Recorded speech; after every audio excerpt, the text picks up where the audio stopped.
નમસ્કાર મિત્રો, સીધું ને સટના એપિસોડમાં આપણી સાથે મુંબઈથી વરિષ્ઠ પત્રકાર રાજકીય વિશ્લેષક જતીન દેસાઈ જોડાયા છે. જતીનભાઈની સાથે આજે ચર્ચા કરવી છે કે આ નાની નાની પાર્ટીઓને તોડીને નરેન્દ્ર મોદી અને અમિત શાહ શું સાબિત કરવા માંગે છે. કારણ કે શિવસેના તોડી, એનસીપી તોડી અને જે ક્યારેક એમને મદદ કરનારા રાજનેતાઓ હતા, શરદ પવાર જેવા, બાળા સાહેબ ઠાકરે કે ઉદ્ધવ ઠાકરે ક્યારેક એમની સાથે હતા, પરંતુ એમની પાર્ટીઓ તોડી નાખીને અને બીજા પક્ષોને પણ પક્ષાંતર કરાવીને હમણાં તાજેતરમાં જ બંગાળમાં તૃણમૂલ કોંગ્રેસને તોડી નાખીને એ કંઈક ખેલ કરી રહ્યા છે. લોકશાહીનો મૃત્યુઘંટ વગાડી રહ્યા હોય એવું લાગ્યા વિના રહેતું નથી. એટલે જતીનભાઈની સાથે આપણે ચર્ચા કરવા માંગીએ છીએ કે જતીનભાઈ, આ દેશમાં શું ચાલી રહ્યું છે? મોદી શાહની ભારતીય જનતા પાર્ટી આખા દેશને કઈ દિશામાં લઈ જઈ રહી છે, લોકશાહીને કઈ દિશામાં લઈ જઈ રહી છે, એની આપ જરા વિગતે વાત કરો. આપનું સીધું ને સટમાં ફરી સ્વાગત છે. જતીનભાઈ. હરિભાઈ, એક મહત્વની બાબત આપણે ધ્યાનમાં રાખવી જોઈએ. આજે 1966 આજના જ દિવસે શિવસેનાની સ્થાપના થઈ હતી. આ એક આજનો દિવસ છે, અતિશય મહત્વનો છે અને એ નિમિત્તે આપણે આજે ચર્ચા કરી રહ્યા છીએ. શિવસેનાના જે 6 સંસદ સભ્યો. જતીનભાઈ, અવાજ થોડો ધીમો આવે છે, કંઈક વધારી શકાય એમ છે? ફરી કર્યા તો ના ના, વાંધો નહીં. હવે બોલે છે, બરાબર આવે છે. હા, ફરી શરૂ કરીએ, ફરી હવે તરથી કરીએ તો ના ના, આજ ચાલુ રાખો.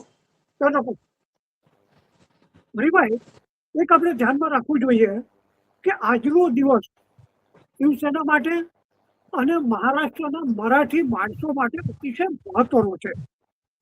કારણ કે આજના જ દિવસે 1966 શિવસેનાની સ્થાપના થઈ છે અને જે શિવસેનાના 6 સંસદ સભ્યો ગઈકાલે શિવસેના ઉદ્ધવ બાળા સાહેબ ઠાકરે પક્ષે બોલાવીને બેઠકમાં ગયા નહોતા. વ્હીપ કાઢવામાં આવ્યું હતું, છતાં 6 સંસદ સભ્યો ગેરહાજર રહ્યા અને એ લોકોનો ઉદ્દેશ એવો હતો કે આજના જ દિવસે શિવસેનામાં ઔપચારિક ફોર્મલ સ્પ્લિટ જાહેર કરવા. આ બીજી વખતની સ્પ્લિટ, જેમાં એમને સફળતા નથી મળી. હજી સુધી ઓફિશિયલી સ્પ્લિટ જાહેર નથી થઈ. શક્યતા એવી છે કે 21મી અથવા 22મીએ લોકસભાના અધ્યક્ષ ઓમ પ્રકાશ બિરલાને મળશે આ 6 જણ અને પક્ષમાં ભંગાણ પડ્યું છે અને એ લોકો શિવસેના એકનાથ શિંદે જોઈન કરશે એવું જાહેર કરશે. એટલે સૌથી પહેલી વાત કે આજના દિવસે, આજનો જે શિવસેના માટે મહત્વનો દિવસ છે, એ દિવસે એ લોકો ઓફિશિયલી એકનાથ શિંદે ગઢમાં એમનો પ્રવેશ થયો નથી. એવું કારણ છે, ટેકનિકલ કારણો છે અને લીગલ કારણો છે. બાકી મનથી એ લોકો શિવસેના ઉભા ઠાકરેમાં છે જ નહીં. એની સાથે સાથે એક બીજી વાત પણ હરિભાઈ ધ્યાનમાં રાખવી જોઈએ કે આ જે 6 સંસદ સભ્યો છે એમાં એક છે ધારાશિવના, કે જેનું અગાઉ નામ હતું ઉસ્માનાબાદના ઓમરાજે નિંબાળકર. ઓમરાજે નિંબાળકરના પિતા પવનરાજે નિંબાળકર એમની આજથી 20 વર્ષ પહેલા કળંબોલીમાં, નવી મુંબઈમાં એમની હત્યા કરવામાં આવી હતી. એમની સાથે એમનો ડ્રાઈવર પણ એમાં માર્યો ગયો હતો. 20 વર્ષ પહેલાની વાત છે અને એનો નિકાલ, એનો ચુકાદો આવતીકાલે. અને એમાં મુખ્ય આરોપી જે છે એ મુખ્ય આરોપી છે ડોક્ટર પદમસિંહ પાટીલ, જે પ્રધાન રહી ચુક્યા છે, શરદ પવાર ના ઠેકેદાર છે અને અત્યારના જે મહારાષ્ટ્રના ડેપ્યુટી ચીફ મિનિસ્ટર છે સુનેત્રા પવાર, એમના સ્ટેપ બ્રધર છે. એટલે આવતીકાલે આ પાર્શ્વભૂમિમાં ચુકાદો આવવાનો છે, ધ્યાનમાં રાખવું જોઈએ. ચુકાદો શું આવશે ઓલરેડી નો, પરંતુ એમાં મુખ્ય આરોપી છે પાર્ટી કે એક્શન. આ બેકગ્રાઉન્ડમાં બંગાળ થઈ રહ્યું છે અને મહારાષ્ટ્રમાંથી શિવસેનાને ખતમ કરવાનો પ્રયત્ન થઈ રહ્યો છે. ઓબ્વિયસલી ઓન ધ ફેસ તમને એકનાથ શિંદે દેખાય છે, પરંતુ એકનાથ શિંદે અગાઉ કહ્યું હતું કે અમારી પાછળ મહાશક્તિ છે. મહાશક્તિ શું છે, મહાશક્તિ કોણ છે, એ બધાને જી મહાશક્તિ છે ભારતીય જનતા પાર્ટી. અત્યારના જે 6 જણા જે ઉદ્ધવ બાળાસાહેબ ઠાકરે પક્ષમાંથી શિંદે તરફ જઈ રહ્યા છે, એમના માટે પૈસા અને દરેક રીતની ફેસિલિટી એમને ઉપલબ્ધ કરવામાં આવી છે. હરિભાઈ, અંગ્રેજીમાં એક કહેવત છે, નો લંચ ઇઝ ફ્રી. કોઈ કોઈને જમવાનું પણ મફત નથી આપતું. ઓબ્વિયસલી છે આવો મોટો નિર્ણય એક પક્ષમાંથી જે પક્ષમાંથી આપણે ચૂંટાયા છે અને આમાંના લગભગ તમામે શિવસેના શિંદે ફેક્શનના ઉમેદવારનો પરાભવ કર્યો હતો. રાઈટ. એટલે શિવસેના શિંદે ગઠન ફેક્શનનો વિરોધ કર્યો હતો, એમને પરાભવ કર્યો હતો અને એ જ પક્ષમાં એ લોકો જોડાયેલા છે. એટલે મુદ્દો એ છે કે ત્યાંના જે મતદાર છે કે જે મતદારોએ શિંદેના વિરોધમાં મતદાન કર્યું હતું, આજે ચૂંટાયેલા લોકો એ જ શિંદેના પક્ષમાં જઈ રહ્યા છે, જેનો ત્યાંના મતદારોએ વિરોધ કર્યો છે.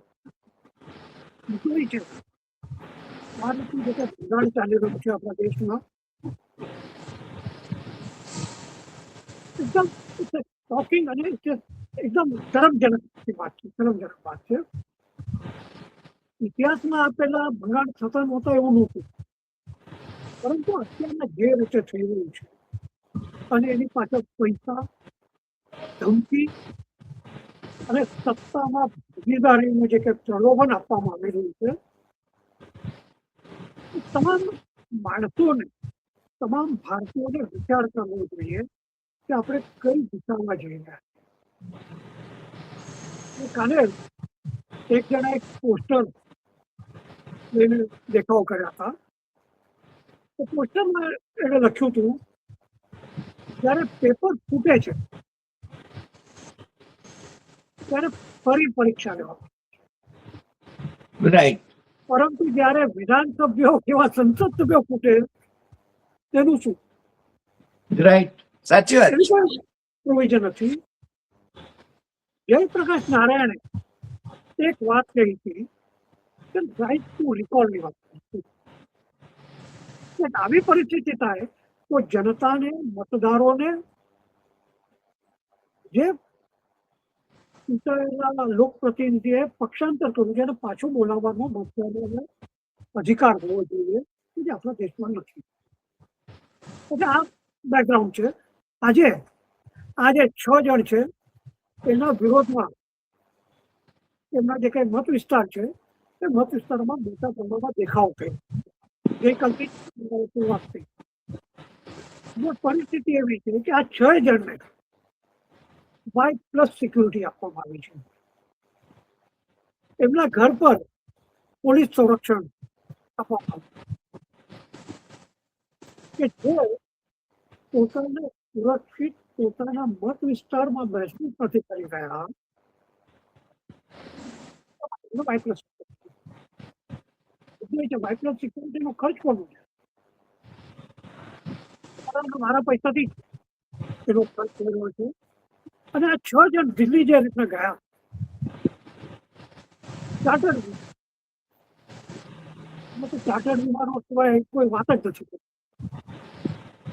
એક તરફ વડાપ્રધાન નરેન્દ્ર મોદીએ કહ્યું કરકસર કરો, પેટ્રોલ ડીઝલને બચત કરો, અને જઈ રહ્યા છે. આ પેટ્રોલ ડીઝલની બચત છે. પેટ્રોલ ડીઝલની બચત સામાન્ય માણસો માટે કે જેને ખેડૂતોને વચ્ચે હું ગુજરાત હતું, ગુજરાતની અનેક જગ્યાએ મેં જોયું ખેડૂતો ટ્રેક્ટર લઈને પણ પેટ્રોલ પંપ સુધી આવી નથી શકતા, કારણ કે એટલું ડીઝલ ખર્ચ થાય. એમને 1000-2000 રૂપિયાનો જ ડીઝલ આપવા પડતું હતું. ખેડૂતો માટે અને સામાન્ય માણસો માટે એક ન્યાય. ચાર્ટર્ડ વિમાનો સેવામાં ત્યાં કોઈ કરકસર નથી. આ એક કોન્ટ્રાડિક્શન આપણે ધ્યાનમાં રાખવું જોઈએ.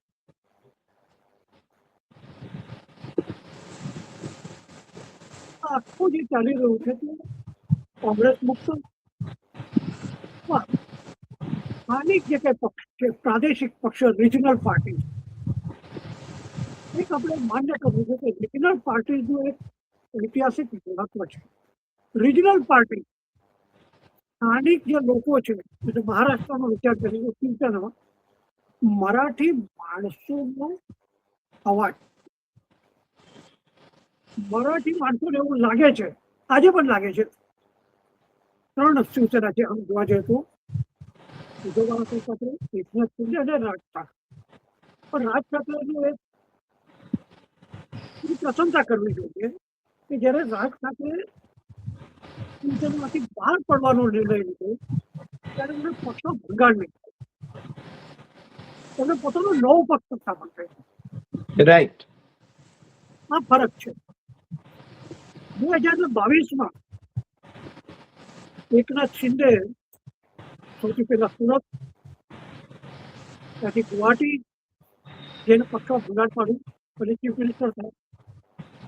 સુપ્રીમ કોર્ટમાં શિવસેનાના ભંગાણ વિશે અને ખરી શિવસેના કઈ છે એના પર હિયરિંગ 22થી એનો હજી સુધી ચુકાદો નથી. ધનંજય ચંદ્રચૂડ જયારે સર ન્યાયાધીશ હતો, ચીફ જસ્ટિસ હતો મહારાષ્ટ્રના, લોકોને લાગતું હતું કે ત્યારે ચુકાદો આવશે નહીં. ગવાઈ પણ થઈ ગયા ચુકાદો નહીં. કદાચ આ ચુકાદો ધારો કે સમયસર આપ્યો હોત તો આજે જે સ્થિતિ નિર્માણ થઈ છે એ સ્થિતિ કદાચ નિર્માણ ન થઈ. જતીન, આ તબક્કે એક બીજી વાત કહું. એમણે એક નિવેદન પણ કર્યું કે ઉદ્ધવ ઠાકરે રાજીનામું ન આપી દીધું હોત તો એમની સરકારને બહાલ કરવામાં આવત. હવે તમને ખ્યાલ છે, ઉત્તરાખંડમાં મોદીએ રાષ્ટ્રપતિ શાસન લાદ્યું, ત્યાંની કોંગ્રેસ સરકારને બરતરફ કરી અને ત્યાંના જે ચીફ જસ્ટિસ જોસેફ હતા એમણે એ સરકારને બહાલ કરી હતી. એના સંદર્ભમાં જસ્ટિસ જોસેફ સુપ્રીમ કોર્ટમાં ગયા ત્યારે એમણે ઘણું બધું સહન કરવું પડ્યું. હવે તો રિટાયર પણ થઈ ગયા. પણ ચંદ્રચૂડ હોય કે નાગપુરી બીજા આપણા અરવિંદ નો દીકરો, શું નામ, જે ચીફ જસ્ટિસ થયા, ગવાઈની વાત કરો તમે? નહીં, ગવાઈનું પણ એવું જ થયું. ગવાઈએ પણ એના ભાણેજને જજ બનાવી દીધા, ભાજપની પ્રવક્તાને જજ બનાવી દીધી. આ બધા ખેલ તો એમણે કર્યા. સુપ્રીમ કોર્ટ હવે કઈ રીતે વર્તી રહી છે આપણે જાણીએ છીએ. પણ જે આપણા એડવોકેટ જનરલ હતા કોંગ્રેસના દિવસોમાં, કોંગ્રેસનું સરકાર હતી મહારાષ્ટ્રમાં ત્યારે, અરવિંદ બોબડે, એનો દીકરો બોબડે એ ચીફ જસ્ટિસ થાય છે અને પછી કઈ રીતે વર્તે છે તમે જાણો છો. ચીફ જસ્ટિસ તરીકેના છેલ્લા કેટલાક, ઇવન એક ચીફ જસ્ટિસ એ છે ને પેલી મહિલા એના ઉપર આક્ષેપ કરે છે અને એ પાછા પોતે જ એનો ન્યાય તોડવા માટે બેસે છે અને પછી રાજ્યસભામાં ભારતીય જનતા પાર્ટી એમને નોમિનેટ કરે છે. સુપ્રીમ કોર્ટમાં ભરોસો કેટલો રાખવો? અને એ જ ગોગોઈ 6 વર્ષ રાજ્યસભાના સભાસદ હતા. એક જ વખત એમને એમનું મોઢું ઉગાડ્યું રાજ્યસભા. બીજું એ છે હરિભાઈ કે અત્યારે આપણે જોઈએ મીનાક્ષી નટરાજનનો કેસ સર્વોચ્ચ ન્યાયાલયમાં આવ્યો.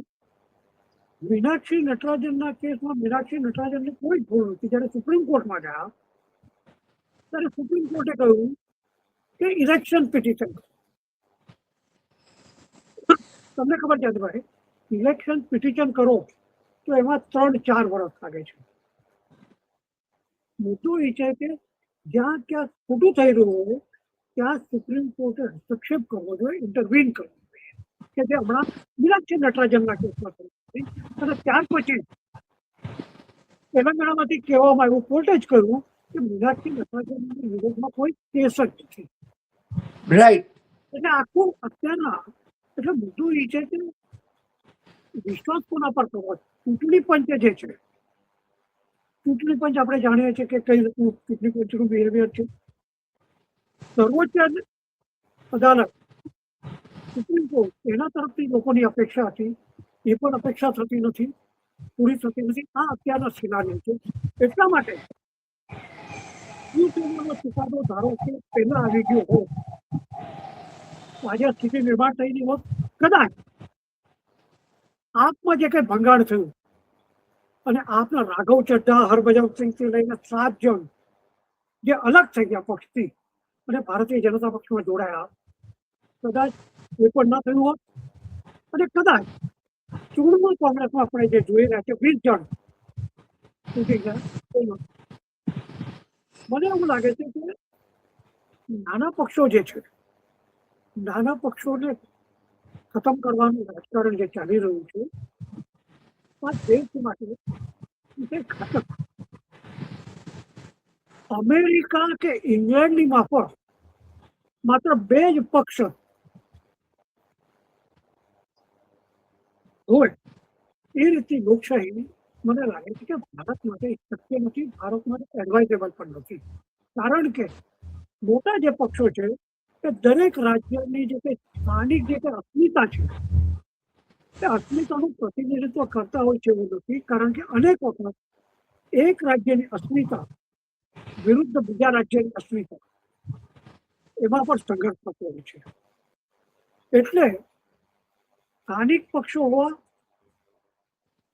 અતિશય જરૂરી છે. અને એ વાત આપણે માન્ય કરવી જોઈએ કે શિવસેનાને કારણે આજે મહારાષ્ટ્રમાં જે સ્થાનિક મરાઠી માણસ છે એ લોકોને મોટા પ્રમાણમાં બેંકમાં ને અન્યત્ર નોકરીઓ મળે છે સ્થાનીય લોકાધિકાર સમિતિ મારફત. આ હકીકત આપણે ભૂલી ન શકીએ. અને સાચી વાત. મહારાષ્ટ્રમાં મને એવું લાગે છે કે આ બંગાળ જે કંઈ ચાલી રહ્યું છે, ઓબ્વિયસલી ભારતીય જનતા પક્ષ છે કે તમારે કંઈ ખબર નથી, પણ શિંદે ફ્રન્ટમાં છે, પણ શિંદેની પાછળ મહાશક્તિ છે, શિંદે રાજ અને મહાશક્તિ આપણે જાણીએ. આ બધું જે ચાલી રહ્યું છે, બીજું જે કંઈ કારણ છે કે ગયા પાર્લામેન્ટના સેશનમાં ડિલિમિટેશનનો જે મુદ્દો હતો એનું જે કંઈ બિલ હતું તે મંજૂર ન થયું. કારણ 2/3 મેજોરિટી જોઈએ કે જે નથી. હવે આ વખતનું જે 84મું સત્ર જે છે ફરી એમાં ડિલિમિટેશનનું બિલ આવી શકે છે. અને એકચ્યુઅલી હરિભાઈ ડિલિમિટેશનનું બિલ છે પણ નામ આપવામાં આવે છે મહિલા આરક્ષણ. હાસ્યાસ્પદ લાગે છે, હાસ્યાસ્પદ લાગે. મહિલા આરક્ષણનું બિલ આ પહેલા જ પાસ થયું છે 33%. 2023માં. અને એનો અમલ 24ની ચૂંટણીમાં પણ સરકાર કરી શકી હો. રાઈટ. પણ સરકારે એ ન કર્યું અને કહ્યું હતું કે 29મી કર્યું, 29ની ચૂંટણીમાં. એટલે ડિલિમિટેશનનો મુદ્દો પણ નામ મહિલા આરક્ષણનો. અને એમાંય હરિભાઈ કે ડિલિમિટેશનનો જે મુદ્દો છે કે જેને કારણે નોર્થ ઇન્ડિયા એની સીટોમાં વધારો થતો હોય અને સરખામણીમાં સાઉથની સીટોનો વધારો ઓછો છે. એનું કારણ છે કે ડિલિમિટેશનમાં લોક સંખ્યા મહત્વનો ક્રાઇટેરિયા રાઈટ. અને બધાને ખબર છે કે સાઉથના રાજ્યો એટલે તમિલનાડુ હોય, કેરળ હોય, આંધ્ર હોય, તેલંગાણા હોય અને અમુક પ્રમાણમાં કર્ણાટક હોય. એ લોકો અને એમાંય જતીન, એમાંય હિન્દુ હોય કે મુસ્લિમ હોય ક્રિશ્ચનો કે ક્રિશ્ચન હોય, બધાએ ફેમિલી પ્લાનિંગ કર્યું છે. બધા જ એમાં હિન્દુ, મુસ્લિમ, ક્રિશ્ચન દરેકે. અને ત્યાંની જે પણ ઉત્તર ભારતમાં 4 છોકરાઓ અથવા વધારે છોકરાઓ હોવા જોઈએ એવું ભારતીય જનતા પાર્ટી વાળા અને આરએસએસ વાળા કહે છે. અને એટલે વસ્તી વધી ગઈ. એટલા માટે ત્યાંની જે બેઠકો છે મોટી સંખ્યામાં વધશે. હવે આ મુદ્દા પર નોર્થ વર્સેસ સાઉથ, ઉત્તર વિરુદ્ધ દક્ષિણ એવો કિનારો નિર્માણ થયો છે. દક્ષિણના રાજ્યોના મુખ્ય પ્રધાનોનું કેવું છે અમે પોપ્યુલેશન કંટ્રોલ કરી રહ્યા છે, આ શું અમારો ગુનો છે ડિલિમિટેશનના સંદર્ભમાં. એ સિવાય ફાઇનાન્સ કમિશન જે કહેવાય, ફાઇનાન્સ કમિશન પણ જ્યારે પૈસા અલગ અલગ રાજ્યોને જ્યારે ડિસ્ટ્રીબ્યુટ કરતું હોય છે તેના ઘણી કન્ડિશન છે, તેના ઘણા ક્રાઇટેરિયા છે. એમાં એક ક્રાઇટેરિયા લોક સંખ્યાનો છે. મહારાષ્ટ્ર કેન્દ્રને ₹1 આપતું હોય, ઉત્તર પ્રદેશ પણ ₹1 આપતું હોય, તેમાંના મહારાષ્ટ્રને બહુ ઓછા પૈસા પાછા મળે છે અને ઉત્તર પ્રદેશને વધારે મળે છે. ઓબ્વિયસલી છે સાઉથને એના કરતા ઓછા. એટલે આ જે છે કે નોર્થ વર્સેસ સાઉથ, આ એક અને ડાયમેન્શન તરીકે આપણે જોવો જોઈએ. અને કોઈ પણ રાજ્યોને અન્યાય ન થાય.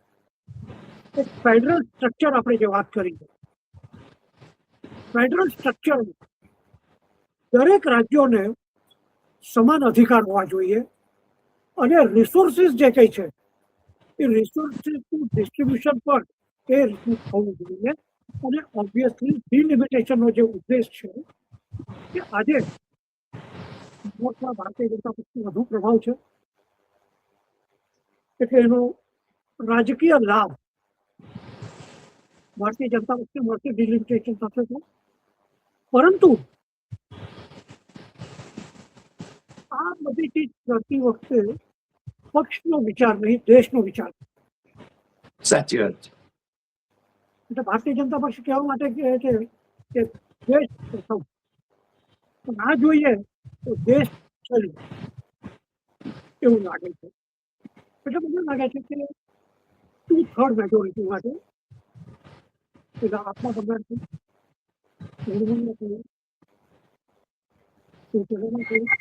અને છતાંય 2/3 જેટલી મેજોરિટી થાય એવું નથી.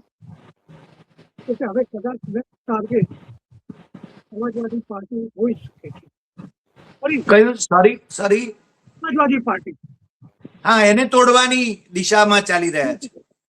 પાછી ધ્યાનમાં રાખવાની ભાઈ, સમાજવાદી પાર્ટી પણ પ્રાદેશિક અસ્મિતાનું પ્રતિનિધિત્વ કરે છે.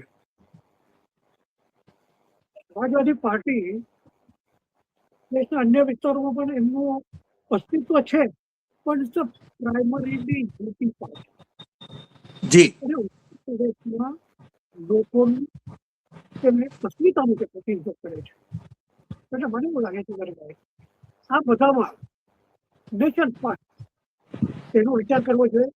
અને નેશન ફર્સ્ટનો વિચાર કરતી વખતે ડિલિમિટેશન ભૂલી જવું જોઈએ.